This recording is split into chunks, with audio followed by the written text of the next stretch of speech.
En C, nous avons de nombreuses fonctions nous permettant de gérer les chaînes de caractères. Toutes ces fonctions se trouvent dans la bibliothèque string.h. Dans la vidéo précédente, nous avons parlé de la bibliothèque string.h en question et nous avons parlé des chaînes de caractères en question. Donc si vous n'avez pas encore vu cette vidéo, je vous recommande de le voir avant de venir voir cette vidéo. Dans cette vidéo, nous allons donc parler des fonctions, de quelques fonctions de la bibliothèque string.h et comment les utiliser pour manipuler des chaînes de caractères. Avant de commencer, je t'invite à t'abonner, activer la cloche de notification pour ne pas manquer les prochaines vidéos qui sont publiées sur la chaîne concernant le C, le C++, le Python et autres, concernant le Java et autres.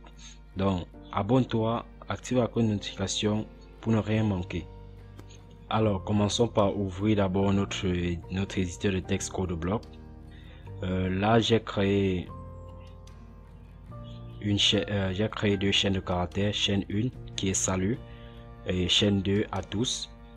Et là, vous voyez, j'ai inclus la bibliothèque string.h parce que sans cette bibliothèque, aucune des fonctions que nous allons montrer dans cette vidéo ne peut fonctionner. Donc, il faut inclure la bibliothèque string.h. Alors, la première fonction que je vais vous présenter aujourd'hui, c'est la fonction stringln. Donc, strlen. C'est une fonction qui renvoie, comme vous voyez son prototype, size t, strlen, const char, c'est-à-dire que elle prend en paramètre une chaîne de caractères et elle renvoie un type size t. En fait, c'est un type personnalisé que celui qui a créé la fonction a fait. Bon, on va voir plus tard comment créer des types personnalisés, mais pour l'instant, avec juste un in, on peut récupérer la valeur renvoyée par stringln. Donc là, je vais vous montrer un exemple très bref. Je vais créer une variable in pour récupérer la valeur, donc la taille. Alors, que fait stringln? Stringln renvoie juste le nombre de caractères d'une chaîne en ne considérant pas le anti/0. Donc là, je peux faire juste ma taille, ma variable taille reçoit stringln de qu'est-ce que je fais de chaîne 1 de chaîne 1 de salut. Ok, et là j'affiche printf pour qu'on puisse voir le résultat. La taille de la chaîne, pourcentage d anti/n pour partir à la ligne pour pas que ça me mette du charabia partout. Et là je mets ma virgule et je mets ma variable taille, point virgule. Exécutons le code. Ah, j'ai oublié de fermer les parenthèses là. Ok, c'est une erreur. Exécutons le code. Et là, vous voyez, taille vaut 5. Vaut 5, pourquoi? Parce qu'on a une lettre qui est S, une lettre qui est A, une lettre qui est L, une lettre qui est U et une lettre qui est T. Ça fait 5 lettres.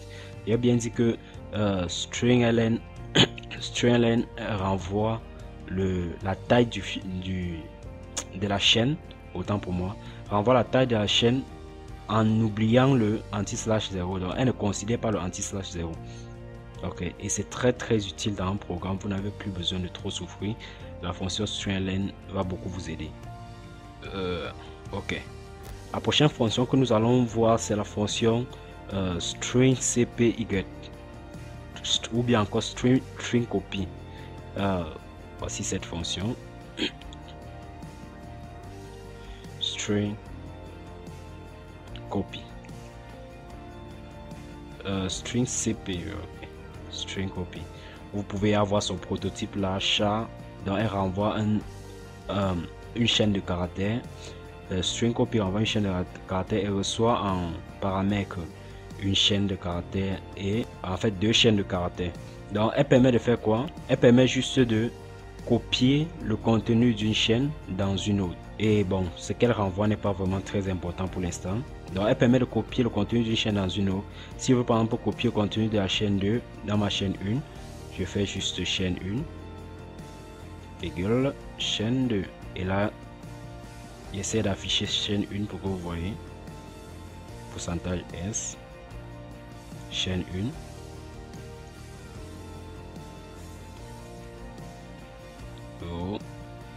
Chaîne 1. Exécutons pour voir. Merde, c'est quel genre d'erreur que je fais comme ça? J'ai oublié le point virgule. Ok, vous voyez là, chaîne 1 vaut à tous. Pourtant, normalement, nous avons déclaré chaîne 1 qui valait salut. Mais maintenant, chaîne 2 vaut à tous. Pourquoi à tous? Parce que cette fonction s'est chargée de copier la valeur qui est dans la chaîne 2 pour la remplacer par la valeur qui est dans la chaîne 1. Donc maintenant, chaîne 1 et chaîne 2 valent tous les deux à tous et non salut. J'espère que vous comprenez. Donc elle permet juste de copier le contenu d'une chaîne dans une autre chaîne et très facilement. Donc vous mettez juste la chaîne que vous voulez copier et la chaîne que vous voulez copier pour mettre à l'intérieur, et là vous mettez juste la chaîne à copier pour pouvoir copier et mettre dans l'autre chaîne. Je crois que c'est bon. Et la prochaine fonction que je vais vous présenter, c'est la fonction string4. En fait, string4 c'est concaténer, c'est pour concaténer une chaîne.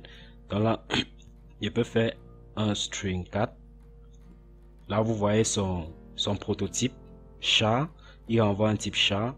Là vous voyez char const char, donc il reçoit deux chaînes de caractères, mais il renvoie une chaîne de caractères. Mais nous n'allons pas gérer ce qu'il en renvoie parce que d'habitude on n'a pas trop besoin d'utiliser ça. Donc là on va juste utiliser un string4 char. On va mettre nos deux chaînes de caractères comme ici à l'intérieur. Nous avons la chaîne 1 et la chaîne 2. La chaîne 1 qui vaut salut et la chaîne 2 qui vaut à tous. Nous allons donc faire ce qu'on appelle concaténer. Donc on va concaténer. Je vais vous présenter, je crois que c'est mieux de présenter le résultat des deux chaînes pour que vous puissiez bien comprendre. Là je fais la même chose, juste que là c'est plutôt la chaîne 2 qui vaut. Là c'est chaîne 2. Donc là on fait comment? On concatène chaîne 1 et chaîne 2. Ça veut dire que la chaîne 1 maintenant sera égale à chaîne 1 plus chaîne 2. Vous allez voir de quoi il s'agit. Là vous voyez maintenant chaîne 1 vaut salut à tous. Coller. Chaîne 1 vaut salut à tous. Pourquoi? Parce que la chaîne 2 a été concaténée avec la chaîne 1. Dans le contenu de la chaîne 2 est venu compléter le contenu de la chaîne 1. En fait, c'est ça qu'il faut dire. C'est ça qu'il faut dire. Là, je mets un espace et vous voyez que c'est vraiment pratique. Vous voyez, là, vous voyez bien salut à tous. La chaîne 1 vaut salut à tous. Et la chaîne 2 vaut toujours à tous. Donc, la chaîne 2 n'a pas changé. C'est la chaîne 1 qui a changé. Donc, cette fonction permet de concaténer en fait deux chaînes de caractères. Donc, vous pouvez concaténer plusieurs chaînes de caractères comme ceci avec cette fonction. C'est vraiment très facile d'utilisation. La prochaine fonction que nous allons voir, c'est string CMP, qui veut dire qui permet de comparer deux fonctions. Alors, je vous montre directement string CMP, string compare, qui permet de comparer deux fonctions. Donc, vous voyez, elle renvoie un type int, char. Elle prend en paramètre que deux chaînes de caractères et elle renvoie un type entier. Donc là, je reçois là résultat. Dans le résultat du test. Donc avec cette fonction, c'est vraiment très simple. Il faut juste retenir que lorsque elle renvoie la valeur 0, ça veut dire que la chaîne 1 est égale à la chaîne 2. Lorsqu'elle renvoie une valeur inférieure à 0, ça veut dire que la chaîne 1 est inférieure à la chaîne 2. Lorsqu'elle renvoie une valeur supérieure à la valeur 0, ça veut dire que la chaîne 1 est supérieure à la chaîne 2. Ok. Donc, en recevant cette valeur, maintenant, nous pouvons faire un test. If résultat est égal à 0,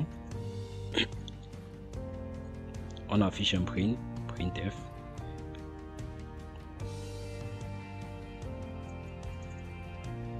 On fait un printf, là on dit les chaînes sont identiques. Les chaînes sont identiques, anti/n pour ne pas coller tous les textes. Je puis ceci, CTRL C, else. Donc sinon,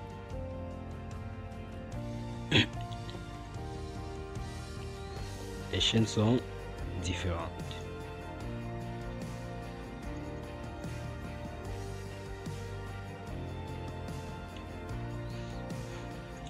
J'espère que vous vous rappelez encore que lorsqu'on a une seule instruction, on n'a pas besoin de mettre les accolades et tout et tout. Donc là, j'exécute mon code pour voir. Là, vous voyez, les chaînes sont différentes. Les chaînes sont différentes, pourquoi? Parce que salut est différent à tous, tout simplement.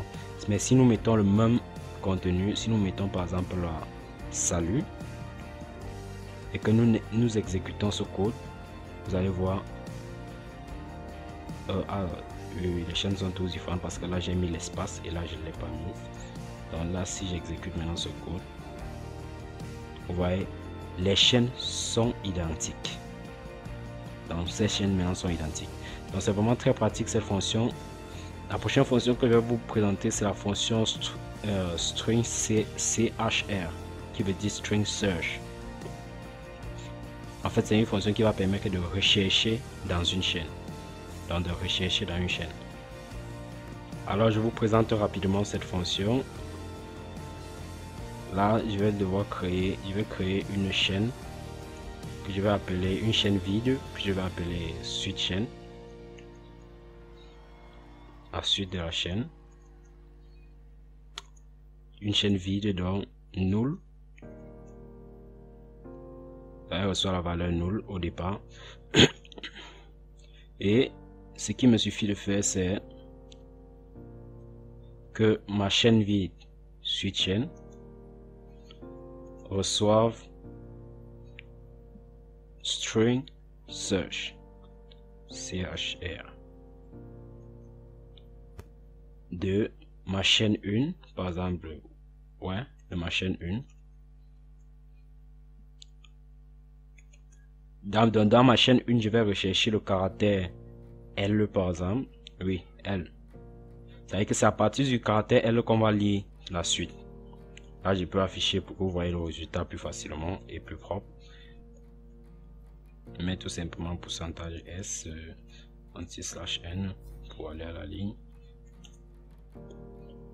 Là, je mets suite chaîne et j'exécute. Alors, vous voyez le résultat qui vaut lu. Salut, on a plutôt lu. Ça veut dire quoi? C'est à partir du... Donc, elle recherche dans la chaîne 1. Elle recherche la lettre que vous avez demandé. Et à partir de cette lettre, elle copie tout le reste. C'est ça qu'elle renvoie. Donc, elle renvoie tout le reste et elle supprime en fait la partie ici, la partie SA. Donc, elle recherche dans votre texte. Elle choisit... Lorsqu'elle retrouve la première valeur L, bon, dans notre exemple c'est L. Donc lorsqu'elle retrouve L, elle renvoie maintenant tout ce qui vient après L, y compris L bien sûr. C'est pour ça que vous allez voir là le. Donc même si on faisait là un truc un peu rapide, ouais. Désolé pour ce charabia, mais c'est juste pour montrer l'efficacité de la fonction. Alors là vous voyez le et tout le charabia qui vient après et tout. Donc c'est vraiment très pratique cette fonction. Elle va vous permettre de faire des recherches dans votre texte plus facilement et plus rapidement. Ok, j'espère que tout le monde a compris. La prochaine fonction que je vais vous présenter, c'est cette fonction-ci. Je connais pas le prononcer, c'est string BBRK. Ouais, vous voyez, string BBRK, elle est un peu identique à cette fonction que nous venons de voir, juste que elle reçoit en paramètre deux chaînes de caractères comme vous voyez. En fait, elle reçoit la chaîne de caractères et un nombre de caractères qui va lui permettre de faire les recherches dans la première chaîne de caractères. Donc elle renvoie en l'occurrence, donc là elle peut mettre encore toujours ma suite chaîne qui va recevoir string 4. Chaîne 1 et là elle va recevoir plutôt plusieurs caractères qu'elle va rechercher dans la chaîne. Donc elle renvoie un pointeur vers la première occurrence qu'elle a trouvée. Donc là, je peux faire un peu texte du test. Ok, je crois que c'est mieux comme ça. Là, je cherche par exemple le X, le L et le E à l'intérieur de ma chaîne. Alors, exécutons et voyons le résultat. Et vous voyez, on commence sur E. Sur E, pourquoi? Parce qu'il y a E dans notre chaîne. Et là, E est en deuxième position. Et c'est pour ça qu'on a le texte du test. On a le texte du test. Autant pour moi. Donc, et là, si on ne recherchait pas E, par exemple, si on recherchait par exemple D, P, et qu'on exécute, vous allez voir l'occurrence qui sera prise, c'est plutôt X, parce que X c'est celle qui sera prise avant tous les autres, avant L, D, P et tout. Donc, c'est X qui sera pris. Donc, en fait, c'est comme ça que fonctionne cette fonction. Elle va vous permettre de facilement gérer les chaînes de caractères, surtout quand vous serez en train de programmer quelque chose d'un peu plus complexe. Elle va beaucoup vous aider. Il y a également la fonction string. Oui, cette fonction string qui permet de rechercher une chaîne de caractères dans une autre chaîne de caractères. Donc cette fonction va nous faciliter la tâche. Là par exemple, si j'ai ma chaîne salut, si j'ai ma chaîne par exemple, voilà, je mets test, voilà, je continue test, mes tests. Mais bon, je mets juste ces petits trucs là sans sens, oui, je sais. Ah ben j'ai quand même mis chaîne 2. Là quand j'exécute ceci, vous allez voir string, elle va rechercher la chaîne 2 dans la chaîne 1 et lorsqu'elle va voir cette occurrence, elle va copier à partir de là. Donc on voit, vous voyez, texte mais bon. Donc elle a identifié le texte qui est dans la chaîne 1 et c'est à partir de là qu'elle pointe pour pouvoir copier toute la suite. Donc vous voyez, à partir de test qu'elle pointe pour copier toute la suite. Et maintenant la dernière fonction que je vais vous montrer, c'est la fonction sprintf. Elle va recevoir du texte et elle va juste, en fait elle permet d'écrire dans une chaîne de caractères. C'est vraiment très simple. De même que printf permet d'écrire, la fonction printf permet d'écrire sur l'écran, sprintf permet d'écrire dans une chaîne de caractères, donc dans un texte comme celui-ci. Faisons un exemple très simple. J'efface tout ça, tous ces trucs que j'ai eu à faire jusqu'à présent. Là, je mets juste un point virgule là. Oui. 100, j'initialise avec 100 caractères. Ok, in res. Bon, là par exemple, j'ancre la taille égale à 2 mètres. Ouais. À 2 mètres. Et là, je vais écrire dans la chaîne 1. Au lieu d'écrire à l'écran, j'écris directement dans la chaîne 1. Donc là, je vais mettre chaîne 1 pour que l'affichage soit bien propre. Donc là, je vais écrire directement dans la chaîne 1. Que dois-je faire? Je mets sur la chaîne 1.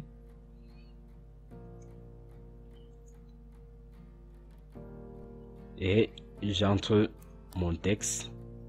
Vous avez 2 pourcentage D mètres. Et là, je mets ma variable taille. Ok. Et là, j'exécute. Ah, j'ai oublié le point virgule. Et là, j'exécute et vous allez voir, vous serez stupéfait par le résultat. Vous voyez bien, vous avez une taille de 2 mètres. Donc, cette fonction-ci va me permettre d'écrire directement dans une chaîne de caractères que d'écrire à l'écran. Pendant que son homologue printf nous permet directement d'écrire à l'écran. Là, elle est vraiment très pratique cette fonction. Et c'est tout pour les fonctions que j'aurais eu à vous présenter dans cette vidéo. Nous avons une formation assez qui est lancée sur Telegram. Donc si vous avez besoin de suivre des cours directement avec des explications, avec des TP à l'appui tout le temps, je vous invite sur Telegram, sur la chaîne Le lien est dans la description de la vidéo. Merci d'avoir suivi cette vidéo jusqu'à la fin et je vous dis à bientôt pour une nouvelle vidéo. Avant de partir, je vous invite à vous abonner, activer la cloche de notification pour ne pas manquer la prochaine vidéo si ce n'est pas encore le cas. Likez la vidéo si elle vous a plu, si elle vous a aidé. Et je vous dis à bientôt pour une nouvelle vidéo sur la formation en C.